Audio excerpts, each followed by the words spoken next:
ಆ ಖಾತೆ ಸುರಕ್ಷಾಳತೆ ಅಂತ ವಿಜಯ್ ಜೊತೆ ಚಾಟ್ ಮಾಡಿ ಸುರಕ್ಷಾಳೆ ಅಂತ ಖಚಿತಪಡಿಸಿದ್ರು. ಅದೇ ವಿಷಯವನ್ನು ಸಾಮ್ರಾಟ್ಗೆ ಫೋಟೋ ಸಮೇತ ತಂದುಕೊಟ್ರು ಪತ್ತೆದಾರರು. ಮೊದಲು ಸುರಕ್ಷಾಳ ಫೋಟೋ ನೋಡಿದ ಸಾಮ್ರಾಟ್ ಸುರಕ್ಷಾ ಅಂತ ಹುಡುಗಿ ಅಂತ ನಂಬಲಿಲ್ಲ. ಅವಳ ಕಣ್ಣಲ್ಲಿರೋ ಮುಗ್ಧತೆಯನ್ನು ನೋಡಿ ಪತ್ತೆದಾರರು ಏನಾದರೂ ತಪ್ಪು ಮಾಡ್ತಿರಬಹುದು ಅಂತ ಮತ್ತೆ ಮತ್ತೆ ಅವ್ರನ್ನ ಕೇಳ್ದ. ನೀವು ಸರಿಯಾಗಿಯೇ ಪರೀಕ್ಷೆ ಮಾಡಿದ್ದೀರಾ? ಈ ಫೋಟೋದಲ್ಲಿರೋ ಹುಡುಗಿನ ಆ ಒಂದು ಅಕೌಂಟ್ನ ಹೊಂದಿರೋಳು ಅಂತ ಅವ್ರನ್ನ ಕೇಳ್ದ. ಹೌದು ಸರ್, ನಾವು ಪೂರ್ತಿಯಾಗಿ ಪರೀಕ್ಷೆ ಮಾಡಿದ ಮೇಲೆ ನಿಮ್ಮ ಬಳಿ ಖಚಿತ ಮಾಹಿತಿಯನ್ನು ತಂದಿದ್ದೀವಿ ಅಂತ ನಂಬಿಕೆಯಿಂದ ಹೇಳಿದಾಗ ಅವರಷ್ಟು ಖಂಡಿತವಾಗಿ ಹೇಳೋದು. ಅದರಲ್ಲೂ ವಿಜ್ಜು ಕೊನೆ ಬಾರಿ ತನಗೆ ಫೋನ್ ಮಾಡಿದ ದಿನವೂ ಆ ಹುಡುಗಿಯ ಮುಖ ಎಷ್ಟು ಮುಗ್ಧವಾಗಿರುತ್ತೆ, ಅದಕ್ಕೆ ಅವಳು ಎಂಥವಳು ಅಂತ ಗುರುತಿಸಲು ನನಗೆ ಸಾಧ್ಯ ಆಗಲಿಲ್ಲ ಅಂತ ವಿಜ್ಜು ಹೇಳಿದ ನೆನಪಾಗಿ ಅವಳು ಸುರಕ್ಷಾಳೆ ಅಂತ ಸಾಮ್ರಾಟ್ ಖಚಿತಪಡಿಸ್ಕೊಂಡ. ಆ ನಂತರ ಆ ಪತ್ತೆದಾರಿ ಸಂಸ್ಥೆಯವರಿಗೆ ಕೇಳಿದಕ್ಕಿಂತ 2ರಷ್ಟು ಹಣವನ್ನು ನೀಡಿ, ಈ ವಿಷಯ ಎಂದಿಗೂ ನಮ್ಮಿಬ್ಬರ ಮಧ್ಯೆ ಇರಬೇಕು. ನಾನು ಈ ವಿವರಗಳನ್ನ ಪಡೆದ ವಿಷಯ ಯಾವುದೇ ಕಾರಣಕ್ಕೂ ಹೊರಬರಬಾರದು. ಇಂದಿನಿಂದ ಇನ್ನೆಂದು ನನ್ನ ಭೇಟಿಯಾಗಲು ಅಥವಾ ನನ್ನ ಜೊತೆ ಫೋನಲ್ಲಿ ಮಾತಾಡೋದಕ್ಕೂ ಕೂಡ ನೀವು ಪ್ರಯತ್ನ ಪಡಬಾರದು ಅಂತ ಗಂಭೀರವಾಗಿ ವಾರ್ನಿಂಗ್ ನೀಡಿ ಅವ್ರನ್ನ ಕಳಿಸ್ಬಿಟ್ಟ. ಅವರು ಸರಿ ಸರ್ ಅಂತ ಹೇಳಿ ಕೇಳೋದಕ್ಕಿಂತ ಹೆಚ್ಚಾಗಿ ಬಂದ ಲಾಭವನ್ನು ನೋಡಿ ಸಂತೋಷದಿಂದ ಹೊರಟು ಹೋದರು. ಅವರು ಹೋಗ್ತಿದ್ದಂತೆ ಸಾಮ್ರಾಟ್ ತನ್ನ ವೈಯಕ್ತಿಕ ರೂಮ್ಗೆ ಹೋಗಿ ಪತ್ತೆದಾರಿ ಸಂಸ್ಥೆಯವ್ರನ್ನ ಸಂಪರ್ಕಿಸಿದ ಫೋನ್ ನಂಬರ್ ಇದ್ದ ಸಿಮ್ ಕಾರ್ಡ್ ತೆಗೆದು ಮುರಿದು ಅದನ್ನು ವಾಶ್ರೂಮ್ನಲ್ಲಿ ಹಾಕಿ ಫ್ಲಶ್ ಮಾಡಿಬಿಟ್ಟ.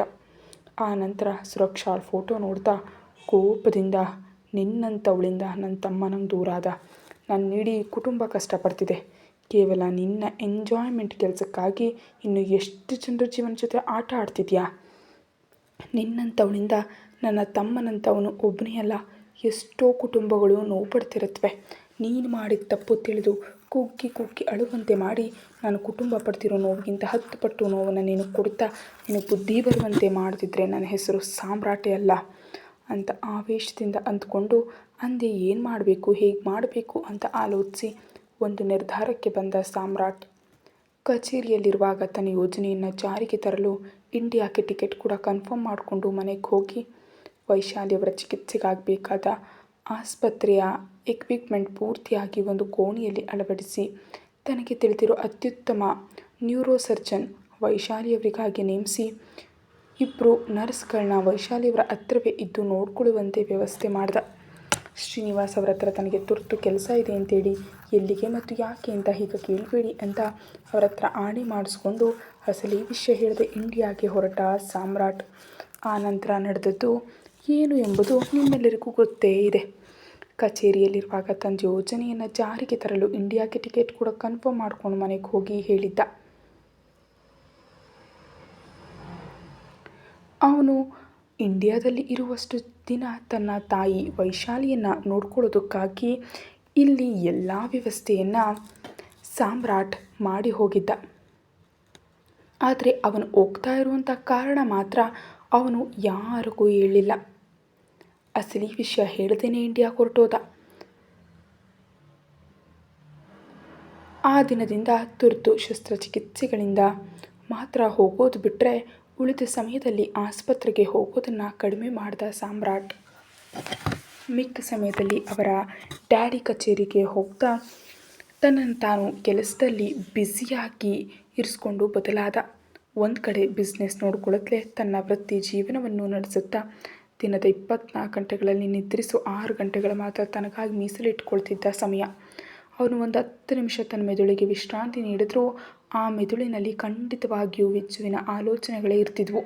ಅದಕ್ಕೆ ನಿಜಕ್ಕೂ ಬಿಡುವೇ ಇಲ್ಲದಂತೆ ಪ್ರತಿದಿನ ಇರ್ತಿದ್ದ. ಮೊಣಕಾಲು ಊರಿ ಕೂತು ವೈಶಾಲಿಯವರ ಕೈ ಹಿಡಿದು ಕಾತರದಿಂದ ಅಮ್ಮ ಅಂತ ಕರೆದ ಸಾಮ್ರಾಟ್.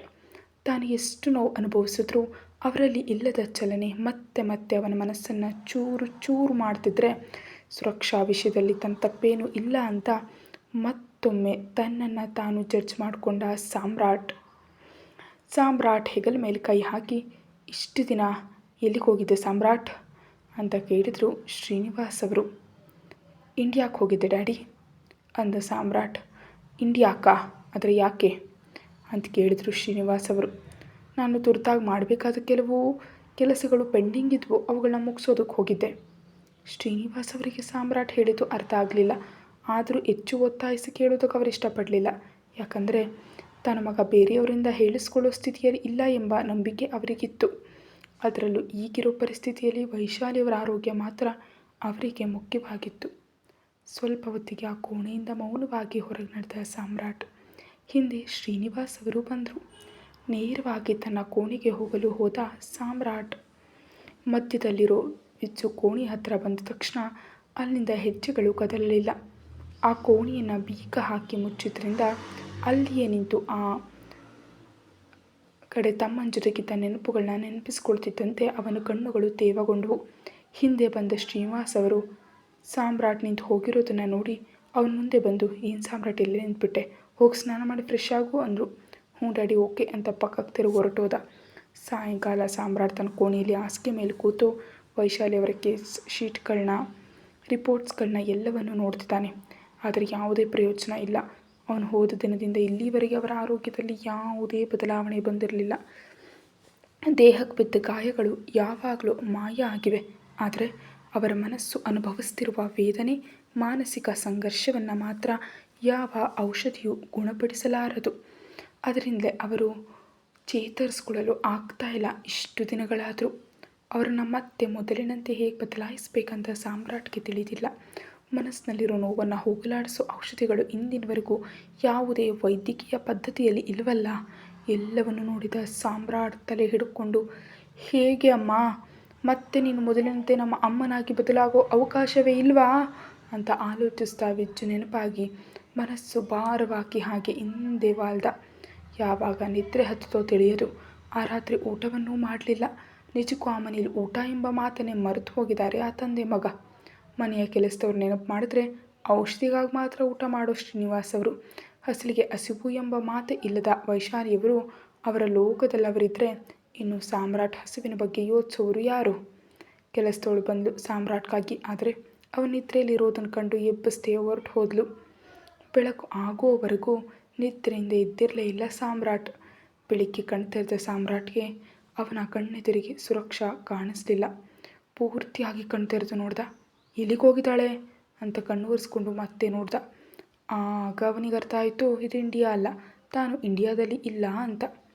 ಹಾಸಿಗೆಯಿಂದ ಎದ್ದು ಕೂತು ತಲೆ ಹಿಡ್ಕೊಂಡು, ಇದೇನಿದು, ಬೆಳಗ್ಗೆ ಅವಳು ನೆನಪು ಬಂತು, ಈಗ ಅವಳು ಏನು ಮಾಡ್ತಿರ್ಬೋದು, ನಾನು ಕೊಟ್ಟ ಶಿಕ್ಷೆಗೆ ಅಳ್ತಾ ಇರ್ತಾಳಾ ಅಂತ ಅಂದ್ಕೊಂಡು ಮತ್ತೆ ತಾನೇ, ಛೆ ನಾನು ಅವಳ ಬಗ್ಗೆ ಆಲೋಚನೆ ಮಾಡೋದೇನು, ಆದರೂ ಅವಳು ಏನಾದರೂ ಮಾಡಿದ್ರೆ ನನಗೇನು, ಅವಳು ಬೇರೆಯವರನ್ನು ಅಳಿಸಿಕೊಳ್ಳೋ ಜಾತಿ ಆದರೆ ಅವಳು ಯಾಕೆ ಅಳ್ತಾಳೆ ಅಂದ್ಕೊಂಡು ಮತ್ತೆ ಸುರಕ್ಷಾ ಮೇಲೆ ಕೋಪ ಬರ್ತಿದ್ದಂತೆ ಆಗಲೇ ಅವನಿಗೆ ಆರ್ಯನ್ ನೆನಪಾದ.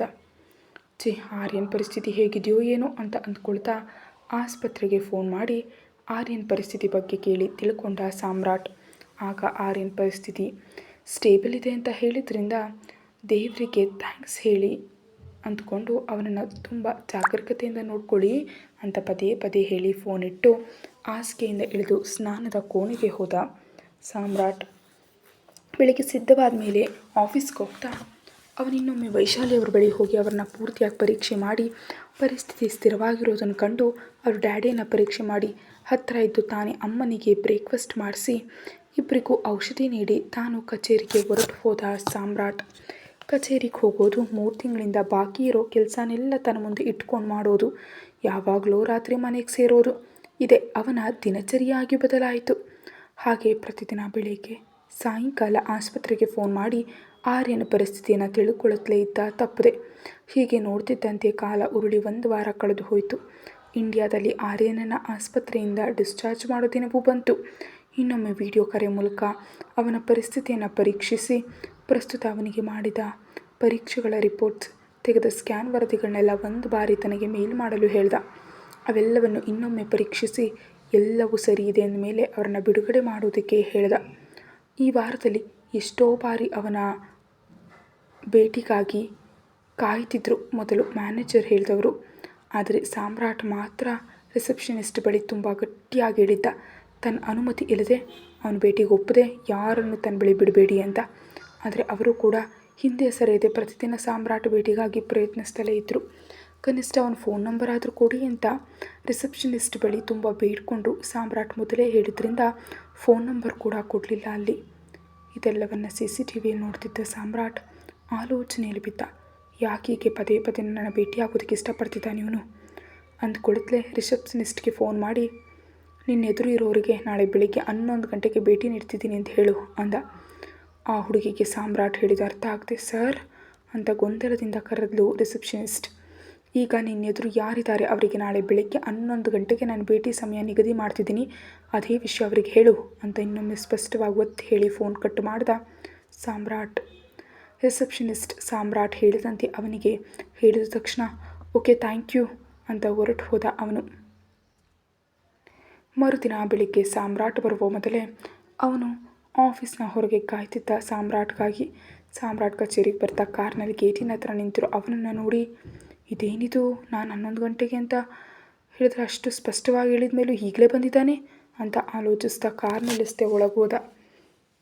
ಅವನಿಗೆ ಭೇಟಿ ಸಮಯ ನೀಡೋವರೆಗೆ ಕೆಲಸನೆಲ್ಲ ಮುಗಿಸ್ಕೊಂಡು ಕಾಯುವ ಕೋಣೆಯಲ್ಲಿ ಕಾಯ್ತಿದ್ದ ಅವನನ್ನು ಒಳಗೆ ಕಳಿಸೋದಕ್ಕೆ ರಿಸೆಪ್ಷನಿಸ್ಟ್ಗೆ ಹೇಳ್ದ ಸಾಮ್ರಾಟ್.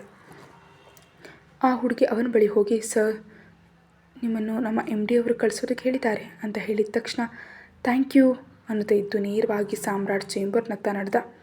ಅವಳು ಸಾಮ್ರಾಟ್ ಚೇಂಬರ್ ಎಲ್ಲಿದೆ ಅಂತ ಹೇಳಿದೆಯೇ ತನಗೆ ಮೊದಲೇ ತಿಳಿದಿರುವಂತೆ ಹುಡುಗಿ ಆಶ್ಚರ್ಯದಿಂದ ಇದೇನಿದು, ನನ್ನ ಸರ್ ಚೇಂಬರ್ ಎಲ್ಲಿದೆ ಅಂತ ಹೇಳಿದೆ, ಇವನು ಹೋಗ್ತಿದ್ದಾನೆ ಅಂದರೆ ಇವನಿಗೆ ಸರ್ ಜೊತೆ ಮೊದಲೇ ಪರಿಚಯ ಇದೆಯಾ, ಹಾಗಿರುವಾಗ ಸರ್ ಇಷ್ಟು ದಿನ ಯಾಕೆ ಇವನಿಗೆ ಭೇಟಿ ಸಮಯ ನೀಡಲಿಲ್ಲ ಅಂತ ಆಲೋಚಿಸ್ತಾ ರಿಸೆಪ್ಷನ್ ಹೋದ್ಲು. ಸರಿಯಾಗಿ 5 ನಿಮಿಷಗಳ ನಂತರ ಸಾಮ್ರಾಟ್ ಚೇಂಬರ್. Good morning sir. ಅವನು ವಂದಿಸಿ ನಾನು ನಿಮಗಾಗಿ ತುಂಬ ದಿನಗಳಿಂದ ಕಾಯ್ತಿದ್ದೆ ಅಂತ ಹೇಳ್ತಿದ್ದಾಗ ಕನಿಷ್ಠ ಅವನ ಕಡೆಗೂ ನೋಡಿದೆ. ಯಾಕೆ ಬಂದಿದ್ಯಾ ಅಂತ ಕೇಳಿದ ಸಾಮ್ರಾಟ್ ಗಂಭೀರವಾಗಿ. ಹಾಗೆ ನೇರವಾಗಿ ಯಾಕೆ ಬಂದಿದ್ಯಾ ಅಂತ ಕೇಳ್ತಿರೋ ಸಾಮ್ರಾಟ್ ಕಡೆ ಆಶ್ಚರ್ಯವಾಗಿ ನೋಡ್ದ ಅವನು. ಅದು ನಾನು ನಿಮಗೆ ಮುಖ್ಯವಾದ ವಿಷಯ ಹೇಳಬೇಕು, ಅದಕ್ಕೆ ನಿಮಗಾಗಿ 3 ತಿಂಗಳಿಂದ ಕಾಯ್ತಿದ್ದೆ. ಸಾಮ್ರಾಟ್ ಕೈ ಅಡ್ಡ ಇಟ್ಟು ಅವನ್ನ ತಡೀತಾ ನಾನು ಮುಂಚೆ ಹೇಳಿದ್ದೆ ಅಲ್ವಾ ನಿನ್ನನ್ನು ಇನ್ನೊಂದು ಬಾರಿ ಭೇಟಿ ಆಗೋದಕ್ಕಾಗೋದಿಲ್ಲ, ನಾವು ಭೇಟಿಯಾದ ವಿಷಯ ಯಾರಿಗೂ ತಿಳಿಬಾರ್ದು ಅಂತ. ಹಾಗಿದ್ರು ಪದೇ ಪದೇ ನೀನು ನಾನು ಭೇಟಿಗಾಗಿ ಕಾಯೋದು ಯಾಕೆ? ಅದು ಅಲ್ಲದೆ ನಿನ್ನನ್ನು ನನ್ನ ಕಚೇರಿಗೂ ಬರಬೇಡ ಅಂತ ಹೇಳಿದ್ದೆ, ಆದರೂ ಯಾಕೆ ಬಂದಿದ್ದೀರಿ ಅಂತ ಗಂಭೀರವಾಗಿ ಕೇಳಿದ ಸಾಮ್ರಾಟ್. ಸರ್ ನಿಮಗೊಂದು ಮುಖ್ಯವಾದ ವಿಷಯ ಹೇಳಬೇಕು, ಅದಕ್ಕಾಗಿ ನಾನು ನೀವು ಹಿಂದೆ ನನ್ನ ಸಂಪರ್ಕಿಸಿದ ನಂಬರ್ಗೆ ಫೋನ್ ಮಾಡಿದೆ, ಆದರೆ ನಿಮ್ಮ ನಂಬರ್ ಸ್ವಿಚ್ ಆಫ್ ಬಂತು. ಅದಕ್ಕೆ ನಾನು ನಿಮ್ಮ ಆಫೀಸ್ಗೂ ಬರಬೇಕಾಯಿತು. ಅದಕ್ಕಾಗಿಯೇ ನಿಮ್ಮ ಭೇಟಿಗಾಗಿ ತುಂಬ ಬಾರಿ ಕಾಯ್ತಿದ್ದೆ, ನಿಮ್ಮ ಭೇಟಿ ಸಿಗಲಿಲ್ಲ. ಹಾಗಿರಲಿ ಕನಿಷ್ಠ ಫೋನ್ ನಂಬರ್ ಕೂಡ ನನಗೆ ಕೊಡಲಿಲ್ಲ. ಇಷ್ಟು ದಿನ ನಿಮ್ಮನ್ನು ಹೇಗಾದರೂ ಭೇಟಿಯಾಗಬೇಕು ಅಂತ ತುಂಬ ಪ್ರಯತ್ನಿಸಿದೆ, ಆದರೆ ನೀವು ಇಲ್ಲಿ ಇಲ್ಲ ಅಂತ ತಿಳಿಯಿತು. ಇತ್ತೀಚೆಗಷ್ಟೇ ಬಂದಿದ್ದೀರಿ ಅಂತ ತಿಳಿದು ಮತ್ತೆ ನಿಮ್ಮ ಭೇಟಿಗಾಗಿ ಆಫೀಸ್ಗೆ ಬಂದೆ. 1 ವಾರದಿಂದ ಪ್ರಯತ್ನಿಸ್ತಿದ್ದೀನಿ ನಿಮ್ಮ ಭೇಟಿಗಾಗಿ ಅಂತ ಅವನು ಹೇಳ್ತಾ ಇದ್ದರೆ ನಿಜಕ್ಕೂ ವಿಷಯ ಏನಂತ ಹೇಳು ಅಂತ ಕೇಳಿದ ಒಂದೇ ಮಾತಿನಲ್ಲಿ. ಸಾಮ್ರಾಟ್ ಅಸಲಿಗೆ ತನ್ನ ಮಾತುಗಳನ್ನ ಕೇಳಿಸ್ಕೊಳ್ತಿದ್ದಾಗ ಅವನು ಅಸಹನೆಯಿಂದ ಅದು ಸರ್ ಅಂತ ಹೇಳೋದಕ್ಕೆ ಶುರು ಮಾಡಿ ನಿಲ್ಲಿಸಿ ಸಾಮ್ರಾಟ್ನ ಪ್ರತಿಕ್ರಿಯೆಗಾಗಿ ಕಾಯ್ತಿದ್ದಾನೆ. ಅವನು ಹೇಳ್ತಿರುವುದನ್ನೇ ಕೇಳ್ತಿದ್ದ ಸಾಮ್ರಾಟ್ ಆಘಾತದಿಂದ ಶಾಕ್ ಹಾಕ್ಕೊಂಡು ಬಿಟ್ಟು ಗೊಂಬೆಯಂತೆ ಅಲ್ಲೇ ನಿಂತುಬಿಟ್ಟ. ಸಾಮ್ರಾಟ್ನಿಂದ ಯಾವುದೇ ಪ್ರತಿಕ್ರಿಯೆ ಬರದಿದ್ದಾಗ ಸಾಮ್ರಾಟನ್ನು ಅಲ್ಲಾಡಿಸ್ತಾ ಸರ್ ಅಂತ ಕರೆದಾಗ ಅಲ್ಲಿವರೆಗೆ ಸುಮ್ಮನಿದ್ದ ಸಾಮ್ರಾಟ್ ಒಮ್ಮೆಯೇ ಅವನ ಕಾಲರ್ ಹಿಡ್ಕೊಂಡು ಕೋಪದಿಂದ ನೀನು ಹೇಳ್ತಾ ಇರೋದೆಲ್ಲ ನಿಜನಾ ಅಂತ ಕೇಳ್ದ. ಅವನ ತಲೆ ತಗ್ಸಿ ಹೌದು ಸರ್, ನಮಗೆ ನಿಜವಾಗಿಯೂ ಗೊತ್ತಿರಲಿಲ್ಲ, ಕ್ಷಮೆ ಇರಲಿ, ವಿ ಆರ್ ರಿಯಲಿ ಸಾರಿ ಅಂತ ಹೇಳ್ತಿದ್ದಾಗ ಬರ್ತಿರೋ ಆವೇಶವನ್ನು ತಡೆಯಲಾಗದ ಸಾಮ್ರಾಟ್ ಒಮ್ಮೆಯೇ ಎದುರಿಗಿದ್ದ ಅವನ ಕುತ್ತಿಗೆ ಸುತ್ತ ಕೈಯನ್ನು ಜಿಗಿದು ಹೌ ಡೇರ್ ಯು ಅಂತ ಗಟ್ಟಿಯಾಗಿ ಅದುಮ್ದ. 1 ವಾರದ ನಂತರ ಸಾಮ್ರಾಟ್ ಮನೆಯಲ್ಲಿ. ಸಾಮ್ರಾಟ್ ತನ್ನ ಬ್ಯಾಗನ್ನು ಸಿದ್ಧಪಡಿಸಿಕೊಂಡು ತನ್ನ ಕೋಣೆಯಿಂದ ಹೊರಬಂದು ನೇರವಾಗಿ ವೈಶಾಲಿ ಅವರನ್ನು ಇರಿಸಿದ್ದ ಕೋಣೆಗೆ ಹೋದ. ಕೈಯಲ್ಲಿ ಬ್ಯಾಗ್ ಹಿಡಿದು ಬಂದ ಸಾಮ್ರಾಟ್ನನ್ನು ನೋಡಿದಂತಹ ಶ್ರೀನಿವಾಸ್ ಅವರು ಏನು ಸಾಮ್ರಾಟ್, ಎಲ್ಲಿಗಾದರೂ ಹೋಗ್ತಿದ್ಯಾ ಅಂತ ಕೇಳಿದರು. ಹೌ ಡ್ಯಾಡಿ, ಎಮರ್ಜೆನ್ಸಿ ಕೆಲಸಕ್ಕಾಗಿ ಇಂಡಿಯಾಕ್ಕೆ ಹೋಗ್ತಿದ್ದೀನಿ ಅಂದ ಸಾಮ್ರಾಟ್. ಶ್ರೀನಿವಾಸ್ ಅವರು ಆಶ್ಚರ್ಯದಿಂದ ಅದೇನು ಸಾಮ್ರಾಟ್, ನೀನು ಮೊನ್ನೆಯಷ್ಟೇ ಇಂಡಿಯಾದಿಂದ ಮರಳಿ ಬಂದೆ, ಮತ್ತೆ ಅಷ್ಟರಲ್ಲಿ ಇಂಡಿಯಾಕ್ಕೆ ಹೋಗೋದು ಯಾವುದಕ್ಕೆ? ಎಮರ್ಜೆನ್ಸಿ ಹೋಗ್ಬೇಕಾದ ಕೆಲಸ ಇದೆ ಡ್ಯಾಡಿ, ದಯವಿಟ್ಟು ಅರ್ಥ ಮಾಡ್ಕೊಳ್ಳೋದಕ್ಕೆ ಪ್ರಯತ್ನಿಸಿ, ಪ್ಲೀಸ್ ಟ್ರೈ ಟು ಅಂಡರ್ಸ್ಟ್ಯಾಂಡ್.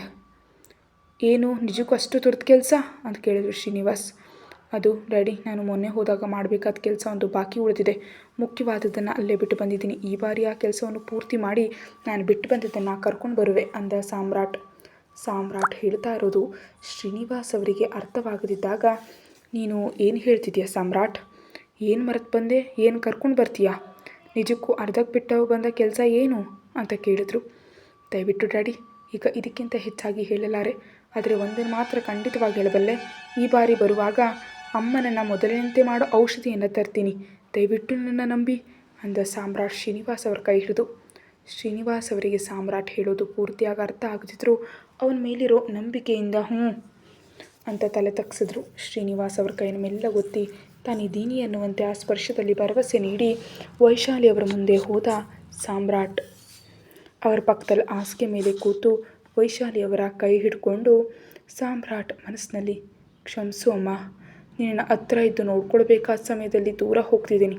ಆದರೆ ಅತಿ ಶೀಘ್ರದಲ್ಲಿ ನಿನ್ನನ್ನು ಮತ್ತೆ ಮೊದಲಿನಂತೆ ನೋಡಲು ಇಷ್ಟಪಡ್ತೀನಿ, ನೋಡ್ತೀನಿ ಕೂಡ ಅಂತ ಮನಸ್ಸಲ್ಲಿ ಅಂದ್ಕೊಂಡು ತನ್ನ ಪಕ್ಕದಿಂದ ಎದ್ದು ನಿಂತು ಮತ್ತೆ ಪ್ರೊಫೆಷ್ನಲ್ ಆಗಿ ಬದಲಾಗಿ ವೈಶಾಲಿಯವರ BP ಮತ್ತು ಪಲ್ಸನ್ನು ಪರೀಕ್ಷಿಸಿ ಒಂದು ಕಾಗದದ ಮೇಲೆ ವೈಶಾಲಿಯವರ ಡಯಟ್ ಪೂರ್ತಿಯಾಗಿ ಸ್ಪಷ್ಟವಾಗಿ ಬರೆದು ಅದನ್ನು ಶ್ರೀನಿವಾಸ್ ಅವರಿಗೆ ನೀಡಿದ. ಡ್ಯಾಡಿ, ಇದು ಅಮ್ಮನ ಫುಡ್ ರೊಟೀನ್, ಇದರಲ್ಲಿ ಯಾವುದೇ ವ್ಯತ್ಯಾಸ ಬರದಂತೆ ನೋಡ್ಕೊಳ್ಳಿ. ಅತಿ ಶೀಘ್ರದಲ್ಲಿ ಅಮ್ಮ ಮತ್ತೆ ನಮ್ಮ ಮುಂದೆ ಮೊದಲಿನಂತೆ ಬದಲಾಗಲಿದ್ದಾರೆ ಎನ್ನುತ್ತಾ ವೈಶಾಲಿ ಅವರಿಗೆ ಮೊದಲೇ ನೇಮಿಸಿದ ನರಶಸ್ತ್ರ ಚಿಕಿತ್ಸಕರಿಗೆ ಫೋನ್ ಮಾಡಿ ಮತ್ತೆ ವೈಶಾಲಿ ಅವರನ್ನ ಹತ್ತಿರ ಇದ್ದು ನೋಡಿಕೊಳ್ಳುವಂತೆ ಕೇಳಿಕೊಂಡಾಗ ಸಾಮ್ರಾಟ್ ಮೇಲಿರೋ ಗೌರವದಿಂದ ಅವರು ಸರಿ ಅಂದ ತಕ್ಷಣ ಥ್ಯಾಂಕ್ ಯು ಅಂತ ಫೋನ್ ಕಟ್ ಮಾಡಿ ಶ್ರೀನಿವಾಸ್ ಅವರನ್ನ ನೋಡ್ತಾ, ನೀವು ಜಾಗರೂಕತೆಯಿಂದ ಇರಿ ಡ್ಯಾಡಿ ಅಂತ ಇನ್ನೊಮ್ಮೆ ಹೇಳ್ದ. ತನ್ನ ಅಮ್ಮನನ್ನು ಇನ್ನೊಮ್ಮೆ ನೋಡಿಕೊಂಡು ಆ ಕೋಣೆಯಿಂದ ಹೊರಬಂದ. ನಂತರ ಮನೆಯಿಂದ, ಆನಂತರ ಆ ದೇಶದಿಂದ ಕೂಡ. ಹೈದರಾಬಾದ್ ಏರಿಯಾದಲ್ಲಿನ ಒಂದು ಸ್ವತಂತ್ರ ಮನೆ, ಇಂಡಿಪೆಂಡೆಂಟ್ ಹೌಸ್. ಮುಂದೆ ಒಂದು ಕಾರ್ ನಿಂತಿತ್ತು. ಅದರಿಂದ ಕೆಳಗಿಳಿದ ವ್ಯಕ್ತಿ ಸುತ್ತಲೂ ನೋಡ್ತಾ ಗೇಟ್ ತೆಗೆದುಕೊಂಡು ಆ ಮನೆ ಒಳಗೆ ಹೋಗ್ತಿರೋ ಅವನ ಮನಸ್ಸಿನಲ್ಲಿ ತುಂಬ ಆತಂಕ ಇತ್ತು. ಒಳಗೆ ಹೋದ್ಮೇಲೆ ಏನು ಮಾತಾಡಬೇಕು, ಹೇಗೆ ಮಾತಾಡಬೇಕು, ಕಳೆದ 10 ದಿನದಿಂದ ಮನಸ್ಸಿನಲ್ಲಿ ರಿಹರ್ಸಲ್ ಮಾಡಿಕೊಳ್ಳುತ್ತಲೇ ಇದ್ದಾನೆ. ಆದರೆ ಈಗ ನೇರವಾಗಿ ಆ ಪರಿಸ್ಥಿತಿಯನ್ನು ಎದುರಿಸಬೇಕಂದ್ರೆ ತುಂಬ ಟೆನ್ಷನ್ ಆಗ್ತಿದೆ. ಒಂದು ರೀತಿಯಲ್ಲಿ ಹೇಳಬೇಕಂದ್ರೆ ಅವನಿಗೆ ಭಯ ಆಗ್ತಿದೆ. ಆದರೆ ಮನಸ್ಸಲ್ಲಿ ತನಗೆ ತಾನೇ ಧೈರ್ಯ ಹೇಳ್ಕೊಡ್ತಾ ಹೆಜ್ಜೆಗಳನ್ನ ಮುಂದಕ್ಕೆ ಹಾಕ್ತಿದ್ದಾನೆ. ಅವನು ಅಂದ್ಕೊಂಡಂತೆ ನಡೆಯುತ್ತೆ ಎಂಬ ನಂಬಿಕೆಯಿಂದ. ಅಲ್ಲಿವರೆಗೆ ಸುತ್ತಮುತ್ತಲಿನ ಪರಿಸರವನ್ನು ಏನನ್ನೂ ಗಮನಿಸದೆ ನಡೀತಿದ್ದ ಹೆಜ್ಜೆಗಳು ಮೇನ್ ಡೋರ್ ಹತ್ರ ಬರ್ತಿದ್ದಂತೆ ನಿಂತು ಹೋದವು. ಬಾಗಿಲ ಹತ್ರ ಬರೋವರೆಗೆ ತನ್ನಲ್ಲಿ ತಾನೇ ಎಷ್ಟೋ ಪ್ರಶ್ನೆಗಳನ್ನ ಕೇಳ್ಕೊಳ್ತಾ ಅವನ ಪ್ರಶ್ನೆಗಳಿಗೆ ತಾನೇ ಉತ್ತರವನ್ನು ಹೇಳ್ಕೊಳ್ತಾ ಹೋದ. ಅವನು ಬಾಗಿಲ ಹತ್ರ ಬರ್ತಿದ್ದಂತೆ ಎಚ್ಚರಗೊಂಡು ಕಣ್ಮುಚ್ಚಿ ಗಟ್ಟಿಯಾಗಿ ಉಸಿರು ತೆಗೆದುಕೊಂಡು ಸಮಾಧಾನವಾಗಿ ಉಸಿರು ಬಿಟ್ಟು ಧೈರ್ಯ ಮಾಡಿ ಬಾಗಿಲ ಕಡೆ ತಲೆ ಎತ್ತಿ ನೋಡ್ದ. ಆದರೆ ಅಲ್ಲಿ ಕಾಣಿಸ್ತಿರೋ ಬೀಗ ಅವನನ್ನು ಒಮ್ಮೆಯೇ ನಿರಾಸೆಗೆ ತಳೆದಾಗ. ಆಗ ನೋಡ್ದ ಸುತ್ತಮುತ್ತಲಿನ ಪರಿಸರವನ್ನು. ಪೂರ್ತಿಯಾಗಿ ಒಣಗಿ ಹೋದ ಹೂವಿನ ಗಿಡಗಳು, ಎಷ್ಟೋ ದಿನಗಳಿಂದ ಗುಡಿಸಿಲ್ಲ ಅಂತ ಹೇಳ್ತಿರೋ ಒಣಗಿ ಬಿದ್ದಿರೋ ಮರದ ಎಲೆಗಳು, ಪೂಜೆ ಇಲ್ಲದೆ ಬಾಡಿ ಹೋದ ತುಳಸಿ ಕಟ್ಟೆ, ಇವೆಲ್ಲವೂ ಸೇರಿ ಆ ಮನೆಯಲ್ಲಿ ಯಾರೂ ಇಲ್ಲದೆ 10 ದಿನಗಳ ಮೇಲೆ ಆಗ್ತಿದೆ ಅಂತ ಹೇಳ್ತಿದ್ವು. ನಿಜಕ್ಕೂ ಏನು ನಡೆಯಿತೋ ತಿಳಿಯದೆ ಕನಿಷ್ಠ ಊಹೆಯೂ ಮಾಡಲು ಸಾಧ್ಯವಾಗದೆ ಅವನು ಅಸಹನೆಯಿಂದ, ನೋವಿನಿಂದ ಅಲ್ಲಿಂದ ಹೊರಗೆ ಬಂದ. ಹೋಗ್ಬಿಡೋಣ ಅಂದ್ಕೊಂಡು ತನ್ನ ಕಾರ್ ಹತ್ತಲು ಹೋದವನು ಮತ್ತೆ ಏನೋ ನೆನಪಾಗಿ ಕಾರನ್ನ ಬಾಗಿಲು ಹಾಕಿ ಆ ಸುತ್ತಮುತ್ತಲಿನ ಮನೆಯವರನ್ನು ಎನ್ಕ್ವೈರಿ ಮಾಡಲು ಹೋದ. ಆದರೆ ಯಾರನ್ನು ಕೇಳಿದ್ರೂ ನಮಗೇನು ತಿಳಿಯೋದು. ಇದ್ದಕ್ಕಿದ್ದಂತೆ ಮಧ್ಯರಾತ್ರಿ ಮನೆ ಖಾಲಿ ಮಾಡಿ ಹೊರಟೋದ್ರು. ಎಲ್ಲಿಗೋದ್ರೋ ಏನೋ ನಮಗೆ ಗೊತ್ತಿಲ್ಲ. ಕನಿಷ್ಠ ಹೋಗಲುವಾಗಲೂ ಒಂದು ಮಾತು ಹೇಳಿ ಹೋಗಲಿಲ್ಲ ಅಂತ ಹೇಳಿದ್ರು. ಹಾಗೆ ಒಂದಲ್ಲ ಎರಡಲ್ಲ ಸುಮಾರು 5 ಮನೆಗಳಲ್ಲಿ ಕೇಳಿದ. ಆದರೆ ಯಾರ ಬಳಿಯಿಂದಲೂ ಸರಿಯಾದ ಉತ್ತರ ಬರಲಿಲ್ಲ ಅವನಿಗೆ. ಕಳೆದ 1 ವಾರದಿಂದ ಪ್ರಯತ್ನಿಸ್ತಿರೋ ಫೋನ್ ನಂಬರ್ಗೆ ಮತ್ತೆ ಕರೆ ಮಾಡಿದ ಅವನು. ಮತ್ತೆ ಅದೇ ಉತ್ತರ, ಸಂಪರ್ಕಕ್ಕೆ ಸಿಗ್ತಿಲ್ಲ, ನಾಟ್ ರೀಚಬಲ್. ಹಾಗೆ 2 ನಂಬರ್ಗಳಿಗೆ ಪ್ರಯತ್ನಿಸ್ತಾ ಮತ್ತೆ ಅದೇ ಉತ್ತರ, ಸ್ವಿಚ್ ಆಫ್ ಬರುತ್ತೆ. ಇಲ್ಲದಿದ್ದರೆ ಸಂಪರ್ಕಕ್ಕೆ ಸಿಗ್ತಿಲ್ಲ. 1 ವಾರದಿಂದ ಕೇಳ್ತಾ ಇರೋ ಉತ್ತರವೇ ಆಗಿದ್ದರಿಂದ ಅವನಿಗೆ ತುಂಬ ಅಸಹನೆ ಆಗ್ತಿದೆ. ಆ ಉತ್ತರ ಕೇಳ್ತಾ ಇದ್ದರೆ ಆ ನಂಬರ್ನ ಜಾಗವನ್ನು ಹುಡುಕಲು, ಲೊಕೇಶನ್ ಟ್ರ್ಯಾಕ್ ಮಾಡಲು ಅವನು ಮಾಡಿದ ಪ್ರಯತ್ನಗಳಿಲ್ಲ. ತುಂಬ ಪ್ರಯತ್ನಿಸ್ತಾ ಎಲ್ಲೋ ಅವನಿಗೆ ಸಣ್ಣ ಕ್ಲೂ ಕೂಡ ಬಿಡಲಿಲ್ಲ ಆ ಮನೆಯಲ್ಲಿ. ಹೇಗಾದರೂ ಆ ಮನೆಯವರ ಬಗ್ಗೆ ತಿಳಿಬೇಕು, ಆದರೆ ಹೇಗೆ ಅರ್ಥ ಆಗ್ತಿಲ್ಲ ಅವನಿಗೆ. ಆ ಭೀತಿಯಲ್ಲಿ ತುಂಬ ಪ್ರಯತ್ನಗಳನ್ನ ಮಾಡಿ ಕೊನೆಗೆ ಮತ್ತೆ ಅದೇ ಮನೆಯ ಮುಂದೆ ಬಂದ. ಯಾಕೋ ಅವನಿಗೆ ಮತ್ತೆ ಇನ್ನೊಮ್ಮೆ ಒಳಗೆ ಹೋಗಿ ಪ್ರಯತ್ನಿಸೋಣ ಅನ್ನಿಸ್ತು. ಗೇಟ್ ತೆಗೆದುಕೊಂಡು ಒಳಗೆ ಹೋದ. ಮನೆಯ ಸುತ್ತ ಎಲ್ಲಾದರೂ ಯಾವುದಾದ್ರೂ ಸಣ್ಣ ಸುಳಿವು ಸಿಗುತ್ತಾ ಅಂತ ಹುಡುಕ್ತಿದ್ದ. ಹಾಗೆ ನಡೀತಾ ಮನೆ ಹಿಂಭಾಗಕ್ಕೆ ಹೋದ. ಅಲ್ಲಿ ಹಿಂದೆ ಕಿಚನ್ ಕಡೆ ಚಿಕ್ಕದಾಗಿ ಒಂದು ಬಾಗಿಲಿತ್ತು. ಅದಕ್ಕೆ ಬೀಗ ಇರಲಿಲ್ಲ. ಯಾಕೋ ಅವನಿಗೆ ತುಂಬ ಸಂತೋಷ ಆಯಿತು. ಆದರೆ ಆ ಸಂತೋಷ ಬಹಳ ಹೊತ್ತು ಅವನ ಮುಖದಲ್ಲಿ ಉಳಿಲಿಲ್ಲ. ತಕ್ಷಣ ಬಾಗಿಲು ತಳ್ಳಿ ನೋಡ್ದ. ಆದರೆ ಅದು ಒಳಗಿನಿಂದ ಬೀಗ ಹಾಕಲಾಗಿತ್ತು. ನಿರಾಸೆಯಿಂದ ಹಿಂದಕ್ಕೆ ತಿರುಗ್ದ. ಮತ್ತೆ ಆ ಮನೆ ಸುತ್ತ ನೋಡುತ್ತಲೇ ಹೊರಗೆ ಹೋದ. ಅವನು ಹೋಗೋ ಹೊತ್ತಿಗೆ ಆಗಲೇ ಗೇಟಿನ ಬಳಿ ಬಂದ ವ್ಯಕ್ತಿಯನ್ನು ನೋಡಿ ಅವನ ಕಣ್ಣಲ್ಲಿ ಆಶ್ಚರ್ಯ, ಆನಂದ. ಆದರೆ ಆ ಆನಂದವನ್ನು ನೋಡ್ತಿರೋ ಎದುರಿಗಿರೋ ವ್ಯಕ್ತಿ ಕಣ್ಣಲ್ಲಿ ಮೌನ, ಕಣ್ಣಲ್ಲಿ ಮಾತ್ರ ಕೋಪ, ದ್ವೇಷ ಎದ್ದು ಕಾಣ್ತಿತ್ತು. ಕತೆ ಮುಂದುವರಿಯುತ್ತೆ. ಹೆಚ್ಚಿನ ವಿಡಿಯೋಗಾಗಿ ಚಾನಲ್ಗೆ ಮೆಂಬರ್ಶಿಪ್ ತಗೊಳ್ಳಿ, ಹಾಗೆ ಸಬ್ಸ್ಕ್ರೈಬ್ ಮಾಡಿ. Thank you.